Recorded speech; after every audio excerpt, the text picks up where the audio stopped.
بسم اللہ الرحمن الرحیم وبہ نستعین انہ خیر ناصر و معین وصلی اللہ علی محمد و اہل بیتہ الطیبین الطاہرین۔ پروردگار عالم آپ تمام عزیزان کی توفیقات خیر میں اضافہ فرمائے۔ خداوند متعال کے لطف و کرم سے ہماری گفتگو مقصد ثالث میں تھی، اور عرض ہوا کہ مقصد ثالث مفاہیم کے بارے میں ہے۔ مفاہیم کے بارے میں بحث علم اصول کے مشہور مباحث میں سے ہے، اور اس مفہوم کے بحث کے اندر مصنف نے 5 امور کے بارے میں گفتگو فرمائی ہے کہ ہم لوگوں نے اختصار کے ساتھ امر اول، امر ثانی، امر ثالث اور امر رابع کے بارے میں گفتگو آپ کی خدمت میں پیش کی۔ انشاءاللہ آج امر خامس کے جو اہم ترین بحث ہے در حقیقت اس مفاہیم کے بحث کے اندر، اس کے بارے میں گفتگو کرتے ہیں۔ امر خامس مفہوم مخالف کے اقسام کے بارے میں ہے۔ مصنف نے مفہوم مخالف کے وہ مشہور موارد کہ جن کے بارے میں علم اصول کی کتابوں میں بحث ہوتی ہے، ان موارد کو ذکر کیا ہے کہ 6 مورد ہیں، اور ان 6 موارد کے بارے میں بہرحال اس کتاب کی حد تک مصنف بحث فرماتے ہیں۔ مفہوم مخالف میں جو پہلا مورد ہے وہ مفہوم شرط ہے کہ انشاءاللہ اس کے بارے میں گفتگو ہوتی ہے، اور اس کے بعد پھر دوسرے موارد جیسے مفہوم وصف ہے، مفہوم غایت ہے، مفہوم حصر ہے، مفہوم عدد ہے، اور مفہوم لقب وغیرہ۔ البتہ ان تمام چیزوں کے بارے میں گفتگو سے پہلے چند چیزوں کے بارے میں توجہ کریں۔ مقدماتی طور پر یہاں پر میں 4 نکتے ذکر کرتا ہوں آپ کی خدمت میں کہ اگر ان 4 نکات کو آپ نے اچھے طریقے سے سمجھ لیا اور درک کر لیا تو انشاءاللہ مفہوم کے مباحث جتنے بھی ہم آگے پیش کریں گے ان کو سمجھنے میں بالکل آسانی ہوگی۔ یہ بہت ہی اہم نکات ہیں، ان پر توجہ فرمائیے گا۔ پہلا نکتہ جو یہاں پر ذکر ہو رہا ہے مفہوم کے بحث میں، وہ یہ نکتہ ہے۔ دیکھیں، جب بھی کسی جملے کو، کسی قضیے کو جب آپ شارح کی جانب سے سنتے ہیں تو اس کے اندر ایک موضوع ہے، ایک محمول ہے کہ وہی حکم ہے۔ ہمارے بحث میں معمول وہی حکم والا کام دیتا ہے، اور ایک قید ہے کہ جس قید کے ساتھ وہ موضوع مقید ہے۔ یہ 3 چیزیں ہیں ہمارے پاس۔ مثال، اگر شارح کہتا ہے ان جاءک زید فاکرمہ، یہاں پر ایک موضوع ہے کہ جس کو ہم زید کہتے ہیں، ایک اس موضوع کے لیے قید ہے۔ موضوع کے لیے قید کیا ہے؟ موضوع کے لیے قید یہ ہے زید کا آنا، مجیء زید۔ اور اس موضوع کے لیے ایک حکم ہے کہ جو اکرمہ میں بیان ہو رہا ہے کہ تم اس کا اکرام کرو۔ درست ہے؟ ایک موضوع ہے، ایک اس کا حکم ہے، اور ایک اس کے لیے قید ہے۔ موضوع زید ہے، حکم اس کا اکرام ہے، اکرام کرنا ہے، اس کا عزت کرنی ہے اس کی، اور اس کے لیے قید ہے مجیء زید، زید کا آنا۔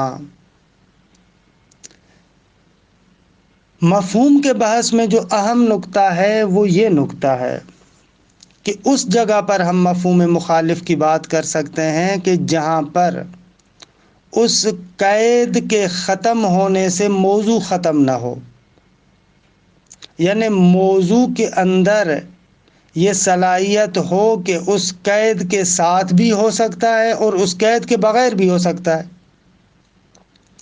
تبھی ہم مفہوم مخالف کی بات کریں گے نا، کیونکہ ان جاءک زید فاکرم ہو، اس کا منطوق یہ ہے کہ اگر زید تمہارے پاس آئے تو تم اس کا اکرام کرو۔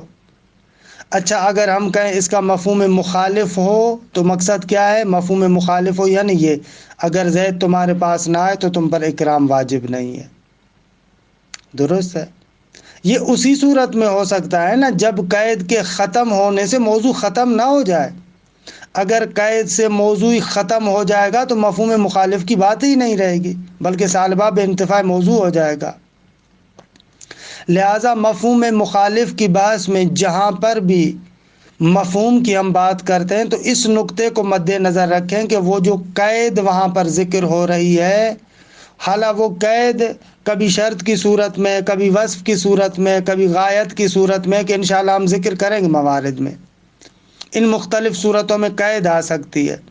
اس قید کے ختم ہونے سے موضوع ختم نہ ہو تبھی مفہوم مخالف کی بات ہوگی، اور اگر اس قید کے ختم ہونے سے موضوع ختم ہو جائے تو وہاں پر مفہوم مخالف کی بات ہی نہیں ہوگی۔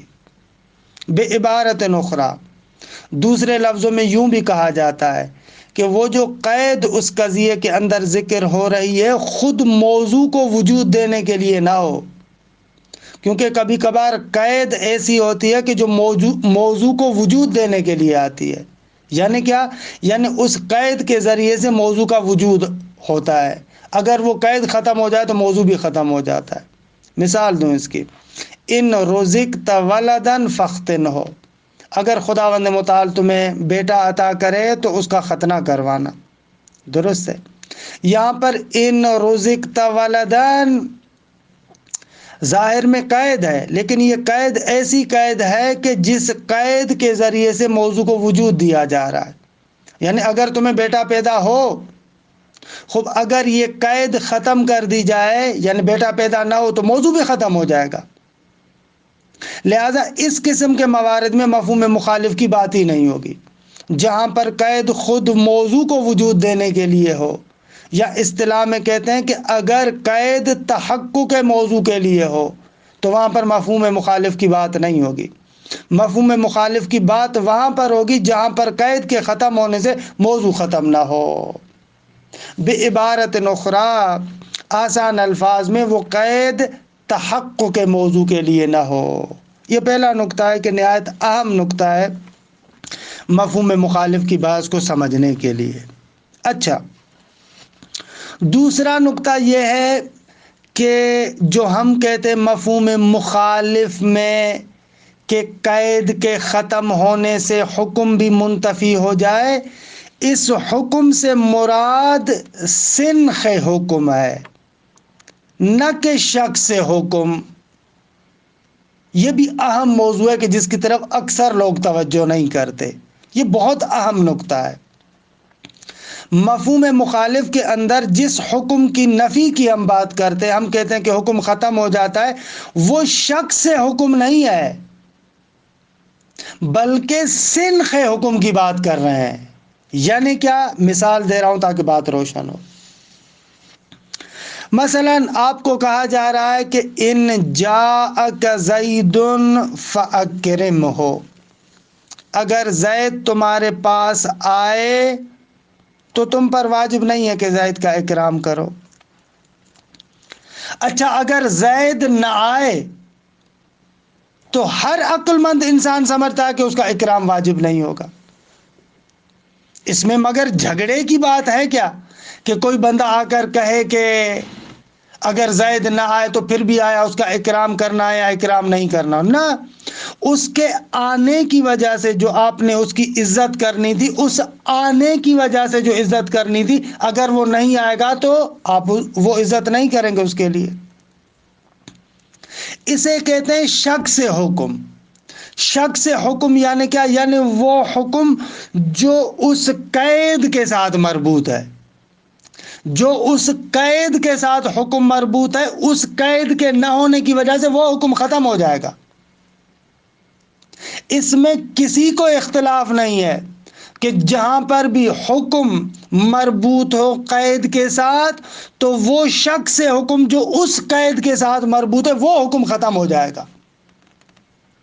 لیکن مفہوم مخالف میں ہم فقط اس شخص سے حکم کے انتفاع کی بات نہیں کر رہے، بلکہ مفہوم مخالف کے اندر ہم سنخ حکم کی بات کر رہے ہیں.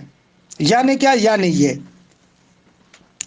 اگر فرض کریں کہ آپ کو کہا جائے کہ ان جاءک زید فاکرم ہو، خب اگر زید تمہارے پاس آئے تو تم اس کا اکرام کرنا. مفہوم مخالف کیا؟ اگر زید نہ آئے تو اکرام نہ کرو. اکرام نہ کرو مطلقاً سنخ اکرام کی نفی کر رہے ہیں، نہ کہ وہ خصوصیت سے اکرام جو زید کے آنے کی وجہ سے ہے. نہ اب اصلاً زید کا اکرام کرنا واجب نہیں ہے، کیونکہ زید کا اکرام مختلف وجہوں سے ہو سکتا تھا. زید کا اکرام مثلاً اس کے آنے کی وجہ سے کہ مہمان ہے اس کا اکرام کرے. زید کا اکرام مثلاً سادات ہونے کے اعتبار سے. زید کا اکرام مثلاً عالم ہونے کے اعتبار سے. مثلاً زید کا احترام بڑے ہونے کی وجہ سے. ان مختلف علل اور اسباب کی وجہ سے زید کا اکرام ہو سکتا ہے نا. تو مفہوم مخالف کے اندر جو ہم انتفاع حکم کی بات کر رہے ہیں وہ کلن سنخ حکم کے انتفاع کی بات کر رہے ہیں. یعنی اگر زید تمہارے پاس نہ آئے تو پھر بس زید کی عزت نہ کرنا، چاہے اس کے آنے کی وجہ سے عزت ہو، چاہے اس کے سید ہونے کی وجہ سے عزت ہو، چاہے اس کے عالم ہونے کی وجہ سے عزت ہو، چاہے اس کے بڑے ہونے کی وجہ سے عزت ہو. کسی بھی وجہ سے جو عزت ہے نا، سنخ حکم عزت اور اکرام اس کی نفی کی جا رہی ہے، تو اسے کہتے ہیں سنخ حکم کی نفی.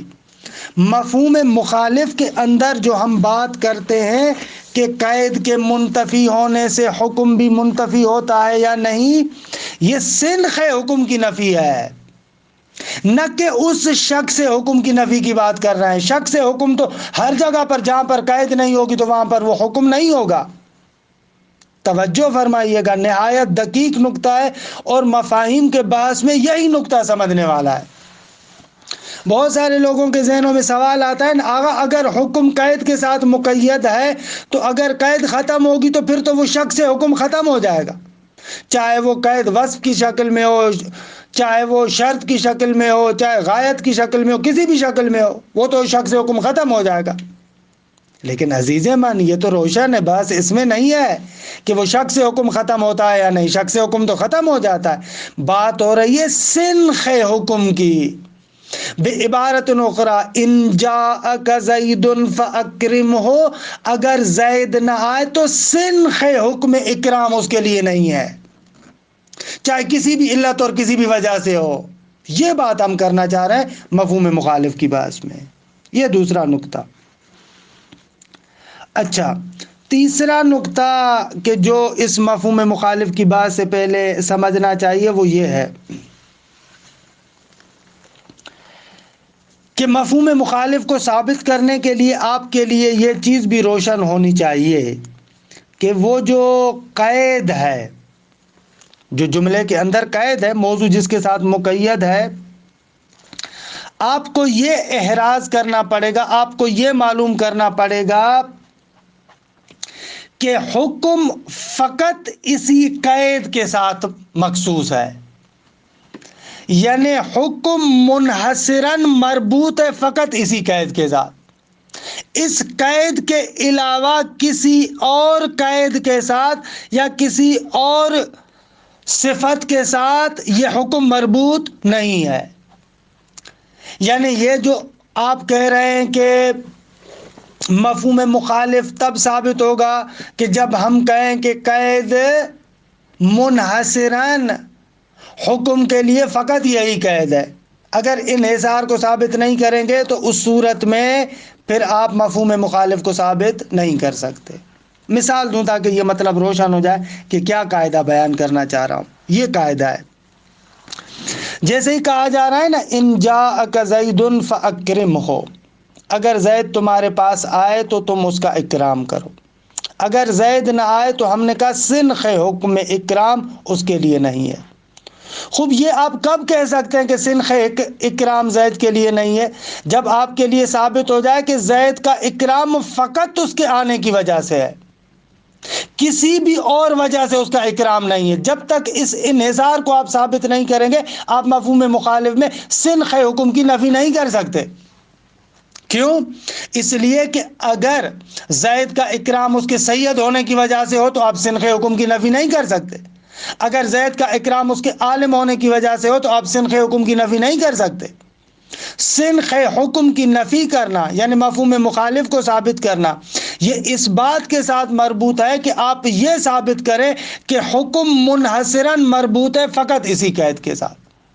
حکم کا تعلق سنخ حکم کا تعلق فقط اسی قید کے ساتھ ہے. یعنی اس مثال میں آپ مفہوم مخالف کو تبھی ثابت کر سکتے ہیں جب آپ کے لیے یہ ثابت ہو جائے کہ زید کی عزت کرنا زید کا اکرام کرنا فقط اس کے آنے کی وجہ سے ہے، اس کے علاوہ اور کسی وجہ سے نہیں ہے. خوب، اگر یہ ثابت ہو جائے گا تو مفہوم مخالف آپ کے لیے ثابت ہوگا، وگرنہ مفہوم مخالف آپ کے لیے ثابت نہیں ہوگا. یہ تیسرا نقطہ. اچھا، چوتھا نقطہ یہ ہے کہ یہ ساری باتیں مفہوم مخالف ہے یا مفہوم مخالف نہیں ہے، یہ تمام مباحث اس صورت میں ہے کہ جب مفہوم کے ہونے پر یا مفہوم کے نہ ہونے پر کوئی قرینہ خاص نہ ہو. کیونکہ اگر کسی جگہ پر معلوم ہو جائے کہ یہاں پر مفہوم ہے، قرینہ خارجی سے پتہ چلے، وہاں پر تو بحث ہی نہیں ہے. اور جہاں پر آپ کو معلوم ہو جائے کہ یہاں پر مفہوم نہیں ہے کسی خاص دلیل کی وجہ سے تو وہاں پر بھی بحث نہیں ہے. یہ پوری بحث جو ہے ہم مطرح کر رہے ہیں مفاہیم کی اور مفہوم مخالف کی جو گفتگو کر رہے ہیں یہ وہاں پر ہے جہاں پر مفہوم کے ہونے یا نہ ہونے پر کوئی خاص قرینہ نہ ہو. اگر خاص قرینہ ہوگا پھر تو بات ہی ختم ہے. یہ 4 نکات ہیں کہ ان 4 نکات کو خوب آپ اگر سمجھ چکے ہیں کہ انشاءاللہ اس پر دقت فرمائیں گے. مفہوم مخالف کی بحث آپ کے ہاتھ میں ہے. کلن مفاہیم مخالف کی جتنی بھی بحث ہے وہ انشاءاللہ آپ کے ہاتھ میں ہوگی. مصنف نے ان نکات کی طرف اشارہ کیا ہے لیکن لا بلائے بحث میں. مثلا نقطہ اول کی طرف کہ انتفاع قید سے موضوع منتفی نہ ہو جائے، مفہوم شرط کی بحث میں اس کی طرف اشارہ کیا، مفہوم وصف میں بھی اس کی طرف اشارہ کیا.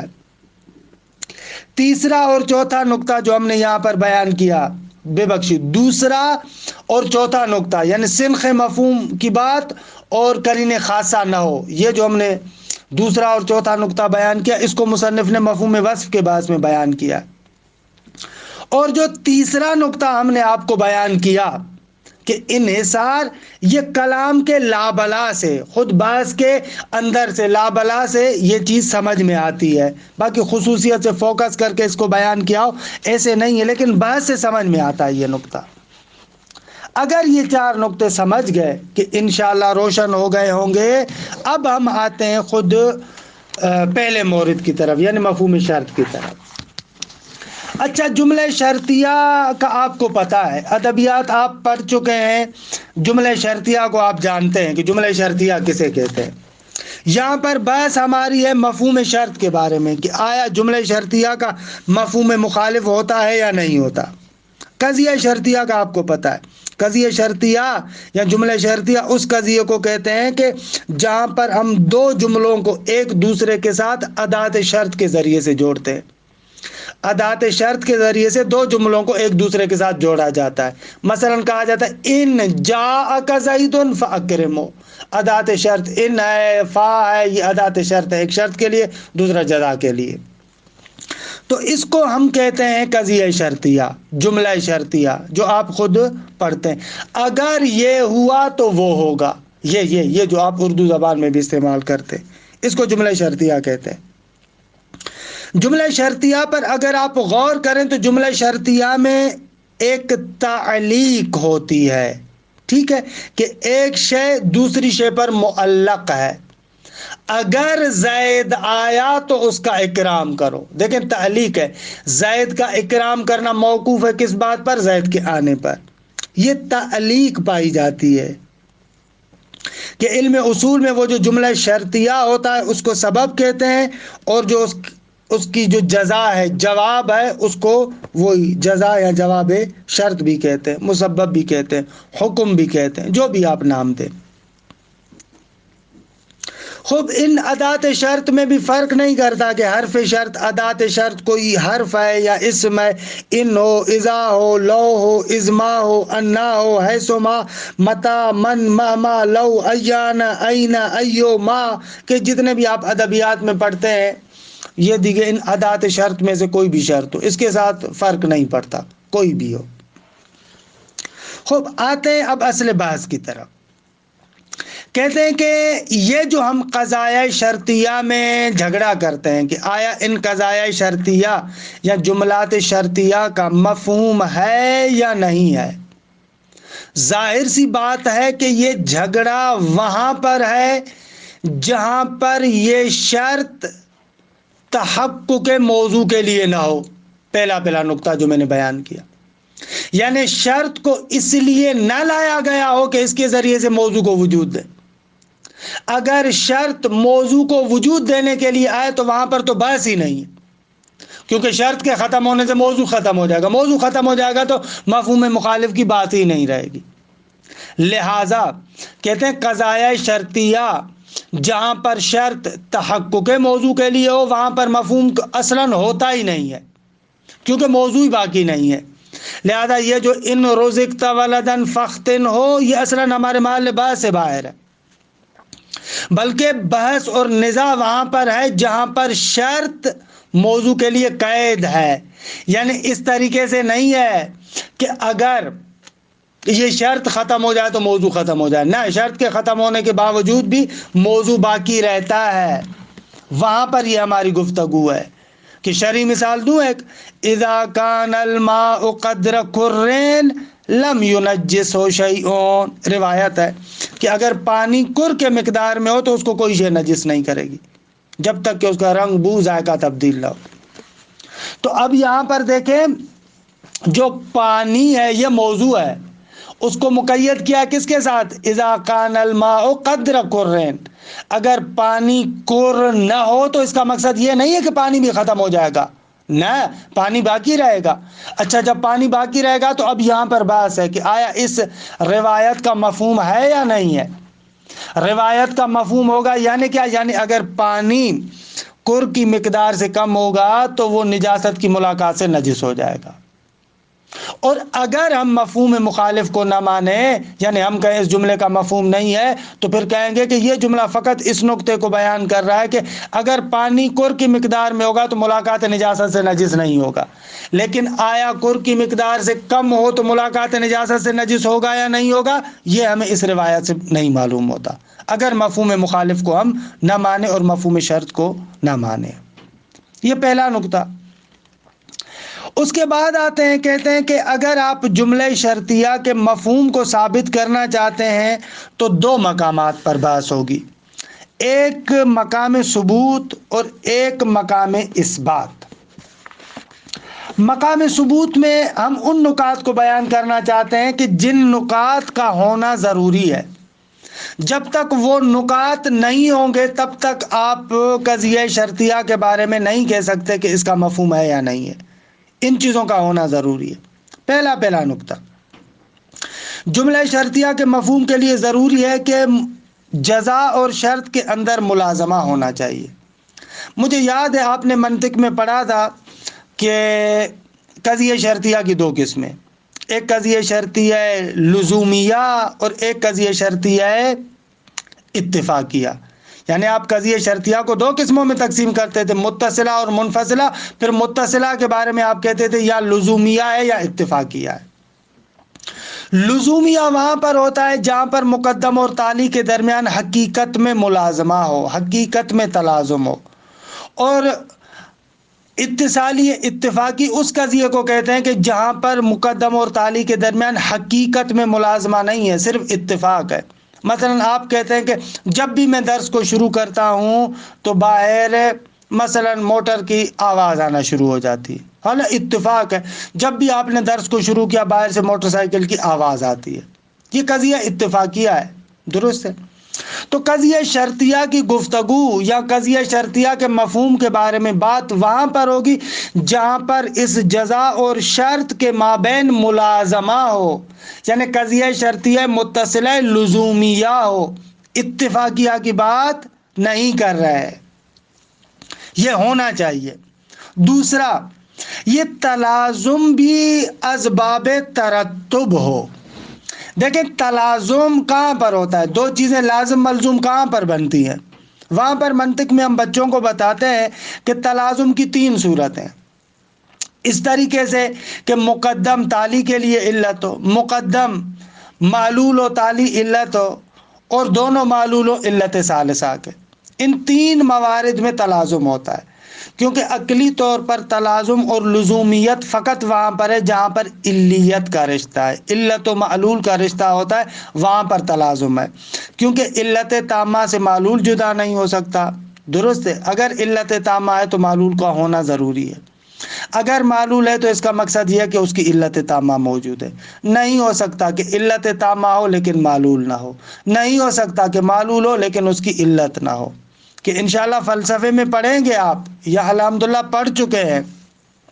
یہ جو ہمارے عام طور پر مثالیں دیتے ہیں نا کہ باپ بیٹے کے لیے علت ہے اور باپ مر گیا لیکن بیٹا پھر بھی زندہ ہے، یا معمار جو گھر کو بناتا ہے وہ گھر کے لیے علت ہے، کبھی کبھار معمار مر جاتا ہے لیکن گھر پھر بھی باوجود اس کے باقی ہے، تو یہ عقلی قانون تو غلط ہے کہ معلول ہوگا تو اس کی علت ہوگی۔ معلول ہے بیٹا ہے، باپ مر گیا، معلول ہے گھر کھڑا ہے لیکن بنانے والا مر گیا، تو یہ کیسے ہے؟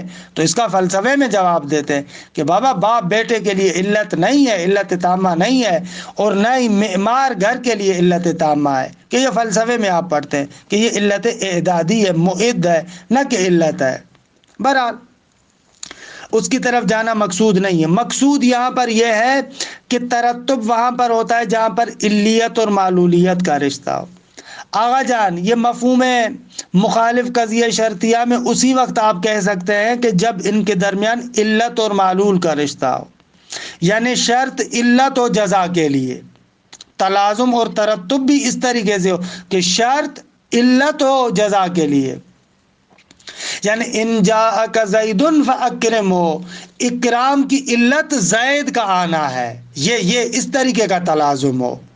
درست؟ یہ دوسرا نقطہ۔ تیسرا نقطہ یہ کہ یہ علیت بھی علیت انحصاری ہو۔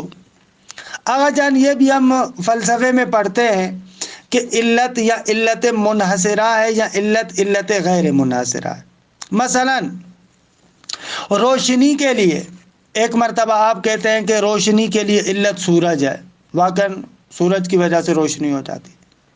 خوب روشنی کے لیے اسی طریقے سے علت آپ کے گھر کے اندر جو لائٹ جل رہی ہے وہ بھی علت ہے، بلب کو جلایا، ٹیوب لائٹ کو جلایا، سیور کو جلایا تو آپ کے گھر میں روشنی ہو جاتی۔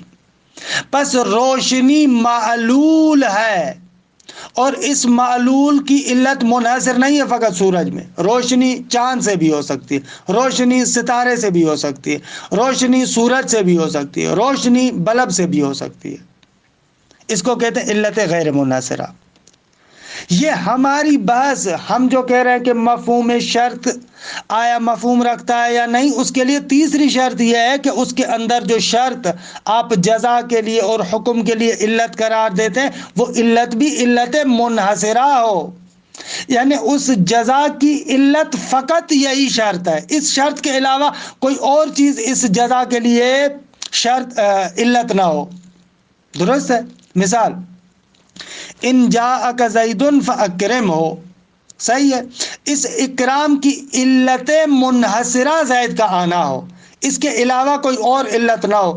اگر اس کے علاوہ کوئی اور علت ہوگی تو یہاں پر مفہوم مخالف آپ ثابت نہیں کر سکتے۔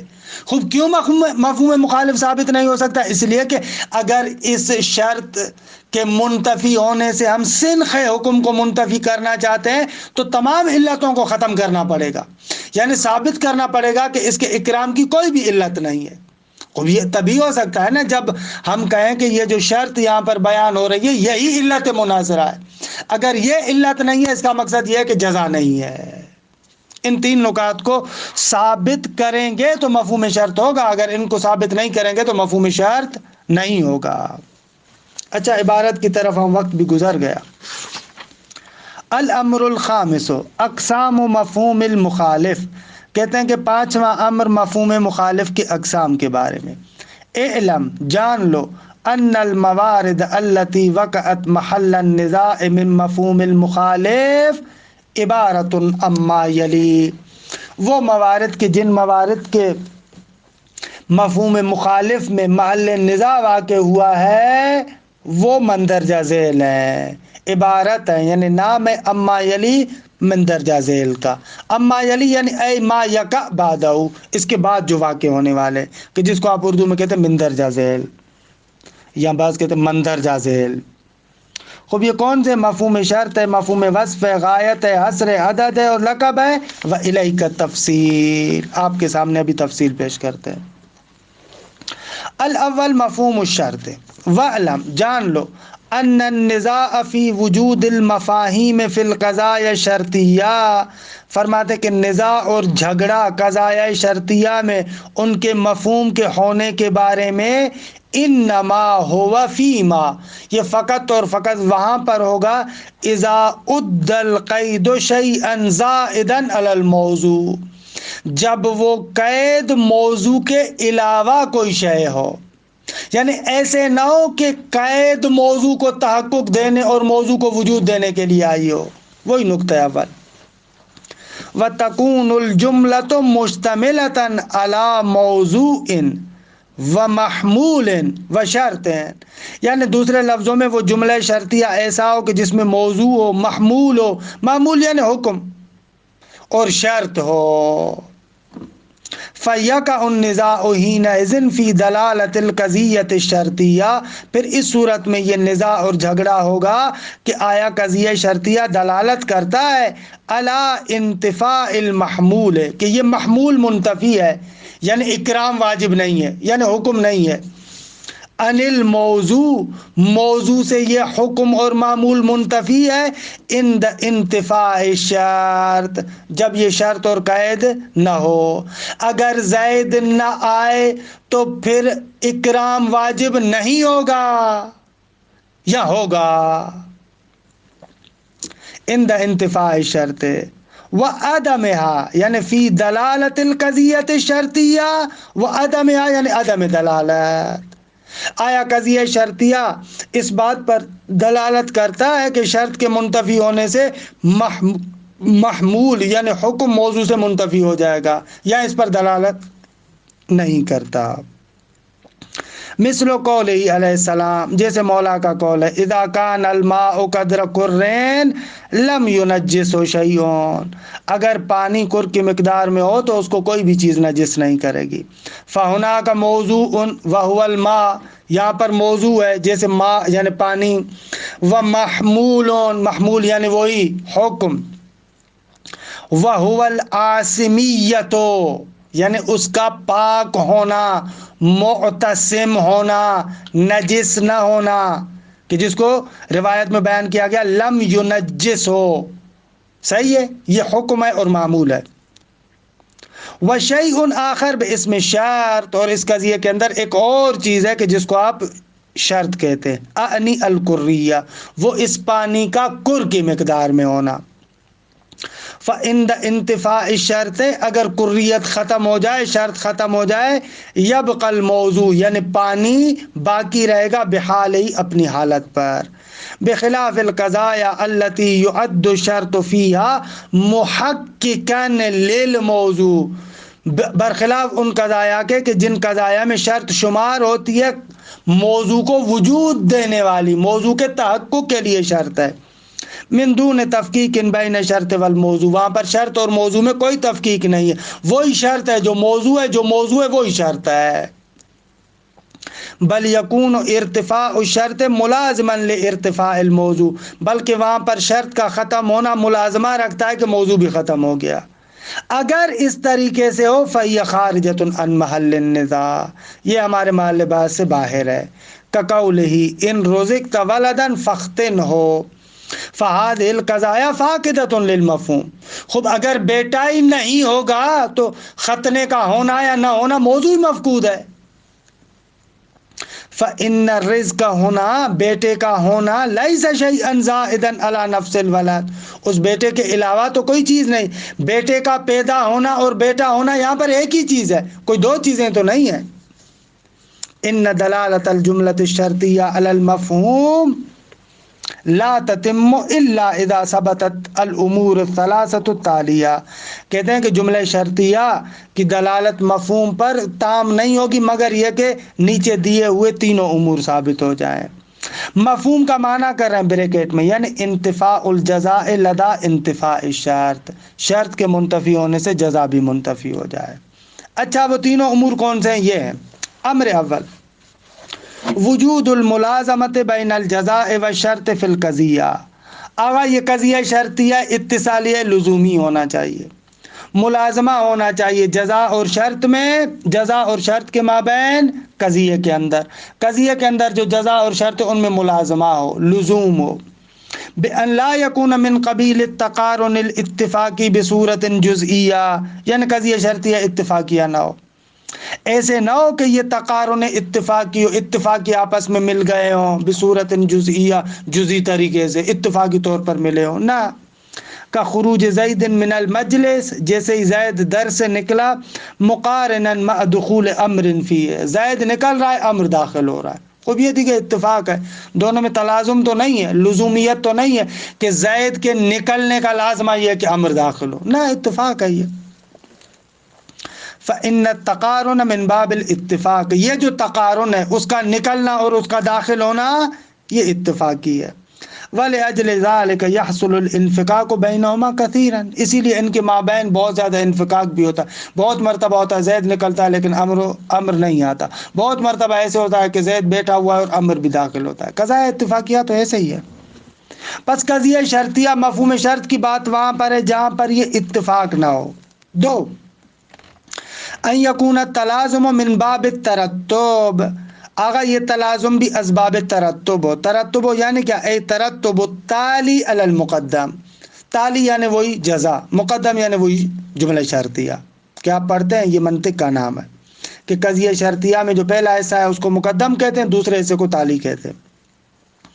یہاں پر یہ تلازم بھی ترتب کی شکل میں ہو، ترتب کی شکل میں ہو یعنی تالی، یعنی حکم معلول ہو مقدم کے لیے، یعنی حکم موقوف ہو مقدم پر، یعنی تالی موقوف ہو مقدم پر، ای ترتب التالی علی المقدم، تالی متوقف ہو مقدم پر، بأن یکون شرط علتا للجزاء، آگا آسان لفظوں میں یہ کہنا چاہتے ہیں کہ شرط جزا کے لیے علت ہو، فخرج ما اذا لم يكن هناك هذا النحو من الترتب، البتہ پس وہ قضایا نکل جائیں گے جہاں پر اس قسم کا ترتب نہیں ہوتا، کما اذا قال ان طال اللیل قصر النہار، اگر رات لمبی ہوگی تو دن چھوٹا ہوگا۔